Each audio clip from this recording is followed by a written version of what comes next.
Far Cry 2 is such an interesting title. Ask the 15 people who played it and you'll get a mix of responses. Some saying it's the best in the franchise, others calling it an overrated mess. The majority, however, will tell you it's a flawed but fun experience. Is it the best game ever made? No. But is it bad? Not by a country kilometer. Creative director Clint Hocking wanted to build a more realistic setting as opposed to the original sci-fi direction, pushing it as far from the island backdrop of the first as possible and into the African savannah. You choose one of a handful of mercenaries as your character and you're immediately dumped into the backseat of a jeep on your way to kill a weapons dealer, the Jackal, supplying both sides of a war and malaria. That boy got that virus. The Jackal finds you in a vulnerable state but spares you, leaving you to fend for yourself in the ensuing battle in the ceasefire zone. After you're incapacitated, you're revived outside of town by one of the other mercenaries, told you have 0 buddies, thanks, and given busy work to help make up for the fact that you got some of his guys killed back in town. And it may surprise you, but it's a cleverly disguised tutorial to help orient the player to the world.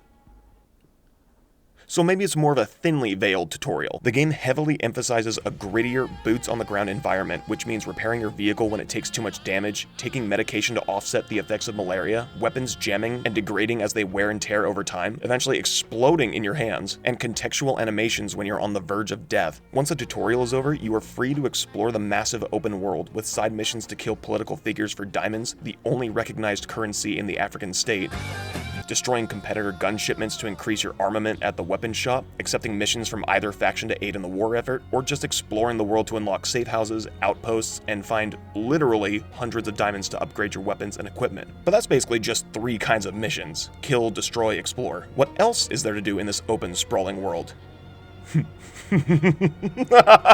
Uh-oh! This is, at its core, the entire construct of the game. Missions boil down to kill man, destroy truck, find diamond. Rinse and repeat. 5 to shoot. A minute and a half to play. That's a bomb! Oh my gosh! Ridiculous! It's actually impressive how it basically predicted the gameplay loop of Fallout 4 years before its release. There is no evolution to the formula, only what guns you bring to the fight, which is dependent on how far into the main campaign you have gotten, because weapon unlock missions will eventually stop and wait until you have helped out the warring factions. If you're sick of this after 2 hours, then don't worry. According to Clint, only 48 more to go! The enemy AI can range from dumb to downright busted. This is after a major fight that would have alerted anyone in the area. What? Is he on his break? And at the same time, they can spot you in tall grass or from half a click away. And even if you can sneak in for a stealth attack, enemies are unlikely to be killed in one strike, so combatants are still alive after a backstab and your cover is blown. Despite Hocking's insistence that stealth is viable, especially coming from the creative director of Splinter Cell Chaos Theory, stealth is functionally non-existent, and the survival aspects of the game can make or break gunfights. Weapon jams at the wrong moment can leave you a sitting duck amongst a volley of gunfire, and malaria attacks mean you can't heal, sprint, or jump, which can be detrimental during combat, and worse if you run out of pills altogether. All this to say, Far Cry 2 can be a frustrating, barren experience for most players. So why do I love it?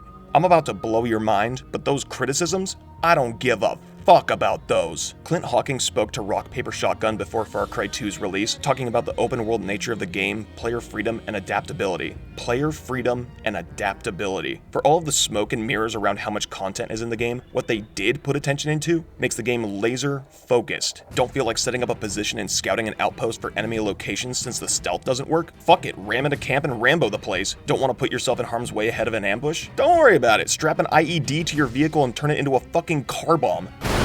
You can collect Molotov rounds, grenades, and ammo from weapon caches, sure, or you can shoot the weapon caches and create a shrapnel fest to tear apart enemies, a barrage of explosive rounds, or start a fire trap that enemies have to navigate around. It becomes that much more important to survey your surroundings to get the upper hand. Speaking of fire, the Dunia engine allowed for fire propagation dependent on type of brush, wind direction, weather, and severity of the fire source. Pull out a flamethrower and make a wall of fire, blow up a red barrel to give yourself a buffer from enemy line of sight, or toss a Molotov to accelerate climate change.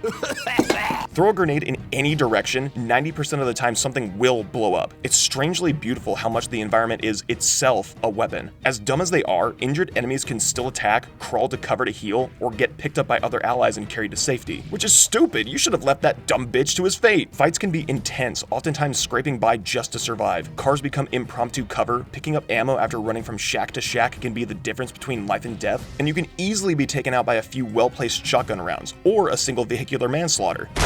This is genuinely the hardest normal difficulty I've ever played in a game, but this visceral feeling goes both ways, tying into the story's themes as you'll see or hear enemies start to recover, putting an extra bullet or two into them as they desperately fight for their lives. You may think twice about conserving ammo to make sure the next soldier stays down. It's actually unsettling half the time how you're expected to basically go overkill. And if you do fall in combat, the buddy system allows for a fellow mercenary to come pick you up and carry you to safety. You should have left that dumb bitch to his fate.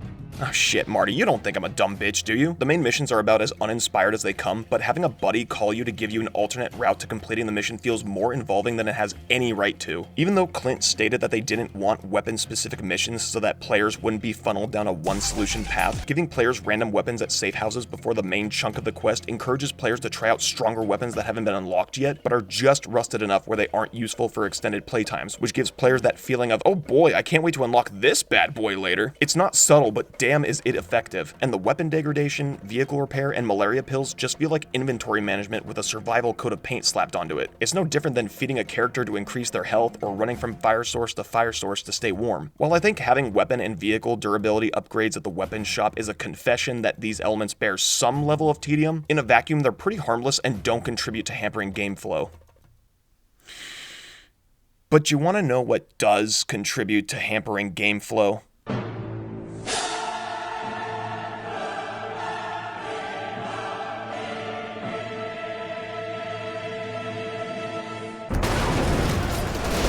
God damn it!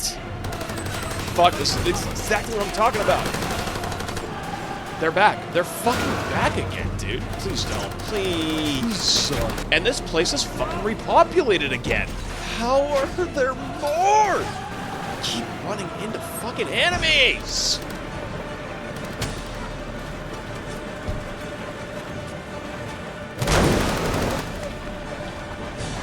Oh my fucking god.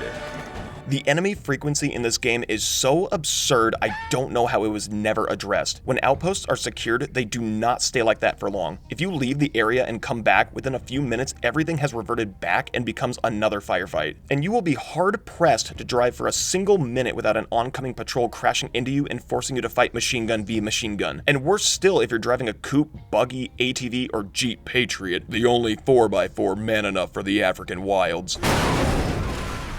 Now you have to get out of the vehicle to engage it and pray it doesn't run you over. But Topher, you love the combat! I hear you snidely yelling in the comments section with that stupid little sneer of yours. And you're right, I really do. But these aspects of the game are not nearly as satisfying as the rest of the gameplay loop. If you took out an outpost only to have it repopulated 5 minutes later when you're coming back through the area, what impact do you feel like you're making? And the vehicle combat is about as brainless as it gets. Hop into the gunner's seat once you see an assailant coming your way, kill the shooter and driver in that order, and switch back into the driver's seat. They damaged your vehicle? Just steal theirs. Easy fix. Both vehicles are damaged? Oops! Now you gotta repair one of them or else the car will drive like shit until you do. There is nothing engaging about these fights, which could have easily been alleviated by allowing buddies to travel with you so that they can engage enemies. Maybe have them set on an invisible timer so they'll eventually leave to recoup so the game isn't too easy. Or at the very least, let you use a sidearm as you drive to try and fend off vehicles. So you can see how this segues into the other survival elements of the game. Repairing only feels repetitive because of how often you're stuck in these stop-and-go skirmishes, and malaria is only as prevalent as it is because your time is wasted on things that have nothing to do with main missions. And the worst part about it is that they have written in an excuse as to why every person you meet in the open world is hostile. Be smart, this is a classified mission. That means everyone's an enemy, even APR.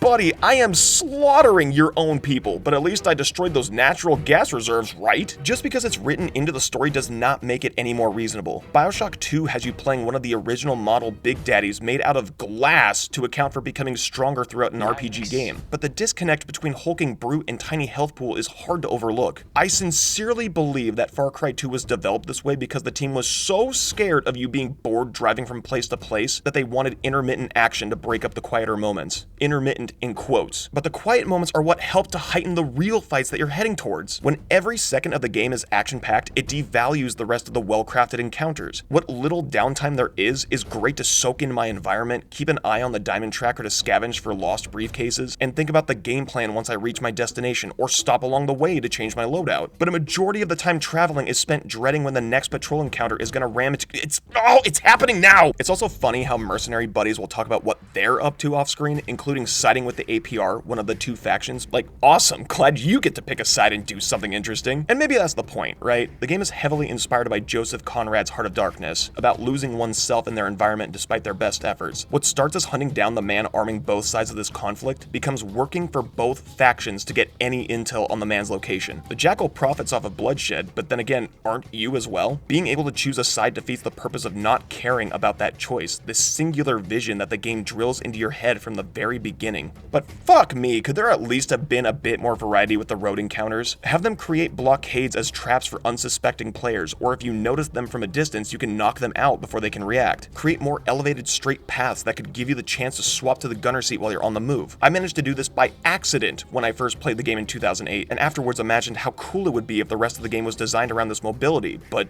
no. In this gigantic open world, you are being asked to halt all forward progress every few minutes, to switch seats in a car, shoot a couple guys, and then do it all over again ad nauseum. It's really, really bad. But then, looking for a fix, I found the Realism Plus Redux mod, and it only addresses some of my issues. I'm sorry. Don't get me wrong, the mod itself is outstanding and helps paint the game in a much better light. They've stripped the game of its drab brown overtone in favor of more natural lighting, and Jesus fucking Christ does it look incredible. The colors are far more vibrant, contrasting colors really pop, and the environments are even more distinct than before. The keyboard scheme is more intuitive, diamonds are found in larger quantities, later game weapons are much more common earlier, the flare gun is assigned to a separate slot so you can also carry a sidearm with it, the little health item icons are actually syrettes now instead of syringes, a silly addition but it's cute, and the piece de resistance, outposts take 1 real-time hour to repopulate once it's been secured. Now you can more freely move through the world without worrying about repeat fights for extended playtimes. And I say more freely because, well, This place is pretty notorious for enemy encounters too. Hey!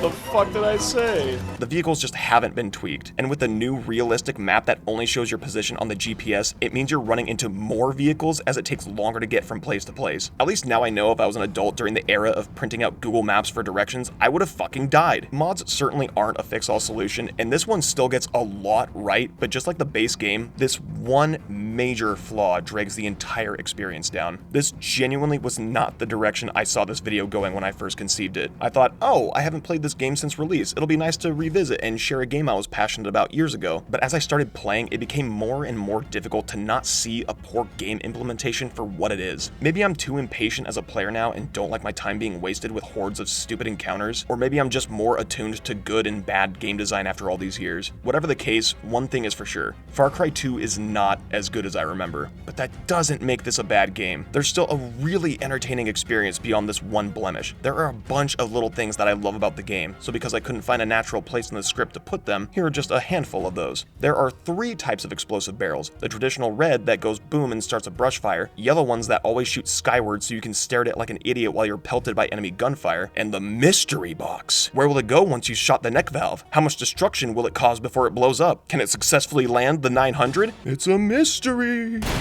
Alongside first aid kits that will refill some of your syrettes and top off your health if you're below full bar, water bottles will also fully heal you, implying that the conditions in this war-torn state are so bad that water comparatively is literally life-giving. Buddies will make mention of other buddies if you chose the alternate route during the main missions. I can't let Carboni Singh steal my thunder. Bad for my rep. Which makes the game feel interconnected with all of the mercenaries you can find during your playthrough, and without spoiling it, makes the end of the game that much more tragic. When enemies haven't tracked you a la Liam Neeson, they'll engage in extracurricular activities like the previous installment. They'll share a beer, talk about their patrols, and even go fishing before sleeping with them.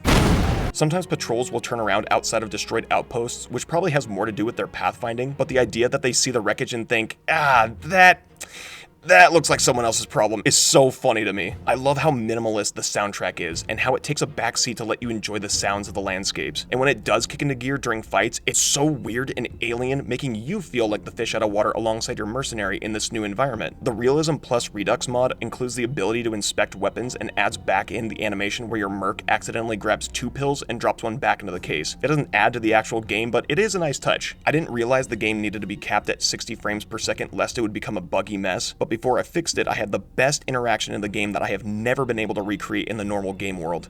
Badass.